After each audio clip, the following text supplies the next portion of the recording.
dos benefícios de cada plano. Agora, 9 horas e 46 minutos, nós vamos voltar a falar sobre esse caso, Sérgio, do ataque à escola. É o segundo caso esse ano no Rio Grande do Sul. Lembrando que o Brasil registra um aumento consistente de situações semelhantes desde pelo menos os últimos 3 anos. A incidência é realmente periclitante. E para tratar do assunto, nós vamos conversar com o Carlos Alberto Aguiar, comandante regional da Brigada Militar, está conectado aqui no Jornal Gente. Comandante, bom dia. Bom dia, é um prazer aí conversar com vocês, embora o tema não seja prazeroso, né? Sim. Mas sempre estamos aqui à disposição. Nós já tivemos casos assim no estado, ano passado e esse ano em Caxias do Sul. Quais medidas a Secretaria de Segurança do Estado está tomando em cooperação com a Secretaria de Educação para efetivar políticas públicas efetivas em relação a esse tipo de caso, que é muito diferente, por exemplo, de um caso de violência associado a crime organizado, a escola que está em região, que está em área de conflito, ou que está ali sob o risco da ação de grupos criminosos organizados? Uma cidade que nem Estação, né, e ela se equivale a muitas cidades aqui do norte do estado, lá do norte, que eu estou em Porto Alegre agora já. Uhum. Cidade lá da nossa região de Erechim, da RISP Norte, são muito pacatas, né? Muitas cidades pequenas de 3, 4, 6 mil habitantes, em que a criminalidade é muito baixa, né? Então, as pessoas todas se conhecem, as pessoas todas se cumprimentam, há um diferencial, inclusive, na atuação da própria Polícia Militar, né? Porque os policiais se criaram naquela comunidade, né? Os policiais fazem esporte com os parentes, com os amigos, se reúnem, a família está ali. Então eu digo que é um diferencial no policiamento da própria prevenção, né, do que é nossa função como Brigada Militar, mas é feito de uma maneira diferente, né? Você faz com mais vontade, com mais carinho, você está com a sua família ali, com seus amigos. Então quando acontece um fato dessa natureza, o choque é muito maior, né? Como você disse antes, se a gente for comparar em locais mais problemáticos, onde infelizmente, embora o Rio Grande do Sul, o nível de crimes violentos baixou consideravelmente, mas mesmo assim ainda tem locais que a comunidade infelizmente ainda já está um pouquinho mais acostumada, né? Quando você pega um ambiente assim, ainda mais no ambiente escolar, o pacto é muito forte. Não só para a comunidade, para os próprios policiais também, né? Então, a gente verificando o modo, a maneira como esse adolescente entrou na escola, porque nesse momento a gente começa a refletir, né? Antes de eu responder a tua pergunta, o que a gente está fazendo agora? Só fazendo um preâmbulo aqui. A gente começa a refletir o que poderia ter sido feito, o que se deixou de fazer, o que podia estar melhor. Infelizmente, depois de um ataque dessa grandeza, nós começamos a discutir isso, né? E concomitantemente com isso, nós temos o medo escolar, né? O medo dos pais, o medo de deixar para a escola, o medo de que vai acontecer de novo, o medo do repique, né?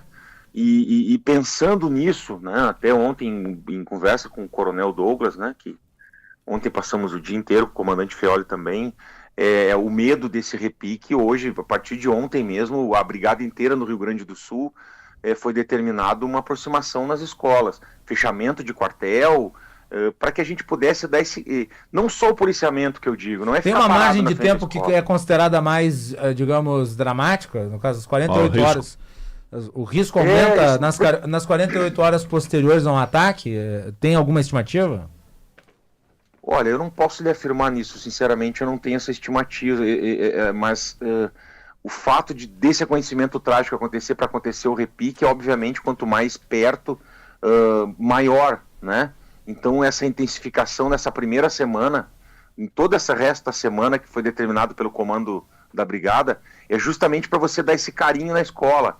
Não é só ficar parado na escola, é entrar lá dentro, conversar com os professores, manter esse relacionamento para poder dar uma tranquilidade. Isso no estado. Então, tu nos imagina na região de Estação, né? Nós estamos com um clima super pesado, o velório durante a noite inteira. Hoje nós vamos ter todo, ainda até de tarde, para os atos fúnebres desse menino. Além do policiamento que a gente está fazendo nas escolas, a gente está tentando fazer esse carinho. Deixamos à disposição para o prefeito, secretaria, tal. Por quê? Porque há essa sensação de medo, né? Há esse sentimento dos pais de que poderá acontecer de novo. Mas a gente está fazendo de tudo, a gente vai fazer de tudo para trazer essa confiança de volta. E que eu quero ressaltar muito aqui para os ouvintes, né?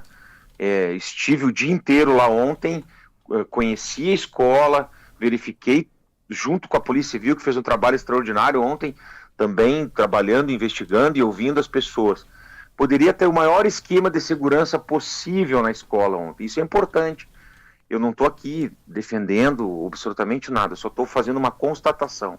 Pela experiência que eu tenho, pelas informações que a gente recebeu, esse menino era conhecido na cidade, esse menino entrou de uma forma leve e tranquila na escola, desde a entrada com a faxineira, desde passando por zelador, indo na secretaria entregar currículo, pedindo para ir no banheiro.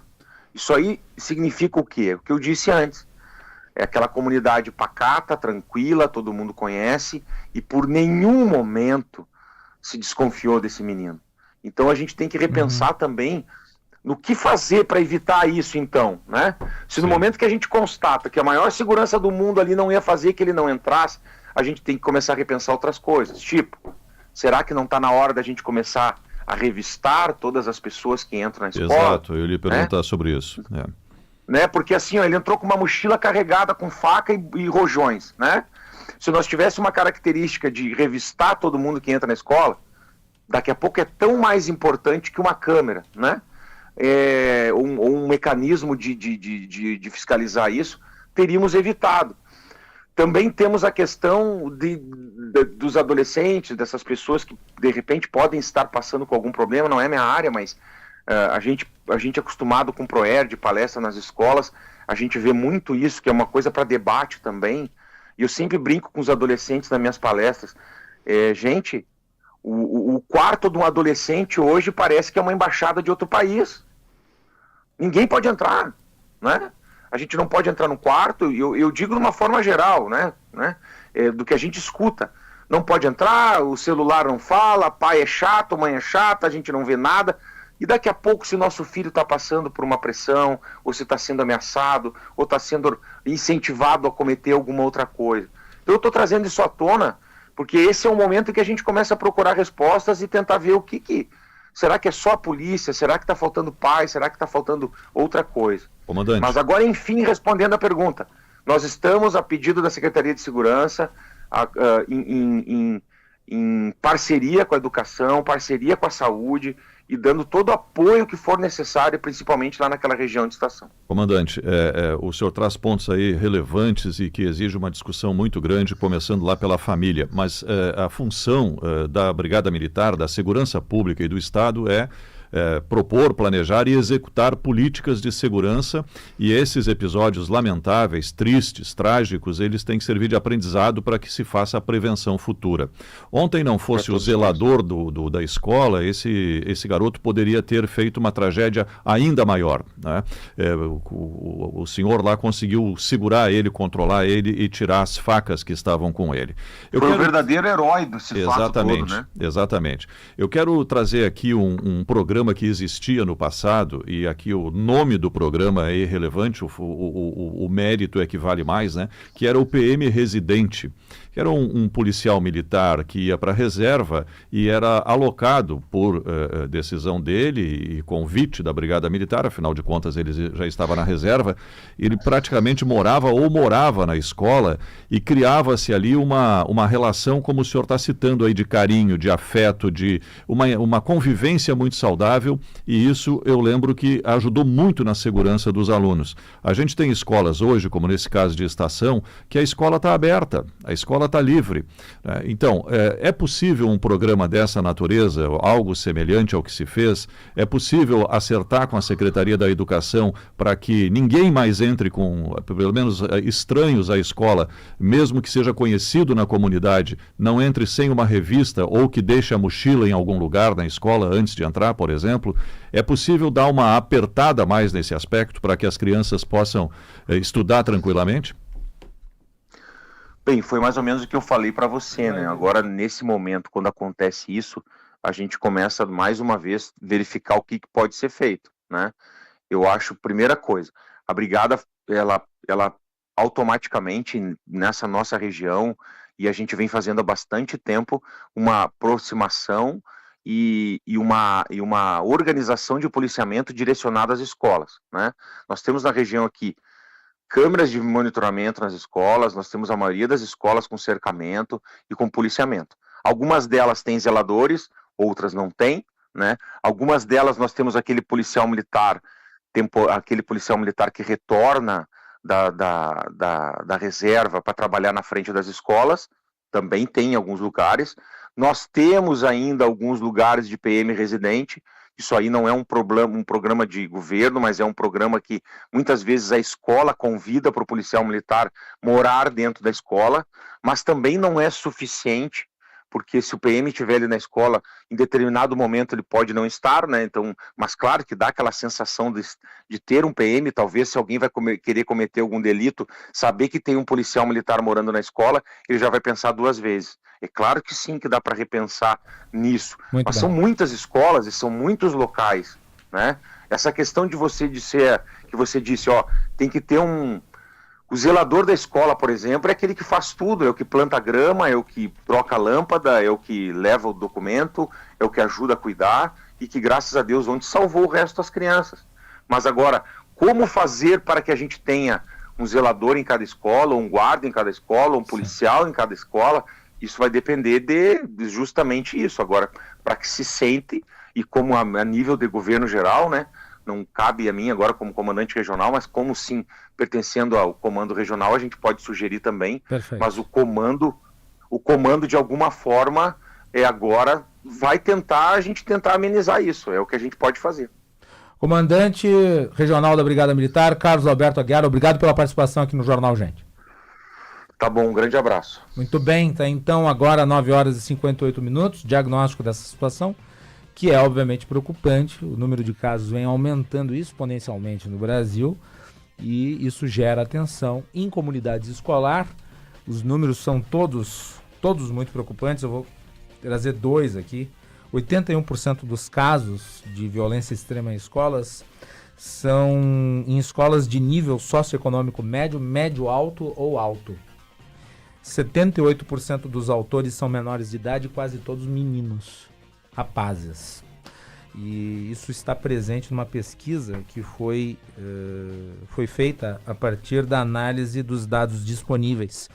Desde 2021 até 2001 a 2024, nós tivemos 44 mortos e 113 feridos em ocorrências como essa, Sérgio Storch. As crianças e os professores precisam de segurança para estudar, para ter tranquilidade, não é? Esse rapaz, aliás, o seu Luiz Carlos dos Santos, é o zelador lá da escola que evitou que fosse pior ainda essa tragédia. E esse rapaz de 16 anos, esse jovem, ele passa por tratamento psiquiátrico, né? Foi isso que se tem, é isso que se tem de informação. Isso é muito amplo, né? Sim. Isso é muito amplo, né? Não se sabe exatamente qual a doença que ele está tratando, qual é o grau de gravidade dessa doença. Era conhecido na comunidade, então provavelmente não era alguém que demonstrasse nenhuma agressividade, tinha uma relação normal com as pessoas, né? E infelizmente aconteceu uma tragédia desse ponto. A gente tem, e vamos fazer isso aqui ao longo dos próximos programas, que falar de família e saúde mental, que são a base desses problemas, dessas tragédias que vem acontecendo. Jornal Gente para Plano Ângelos, você já tem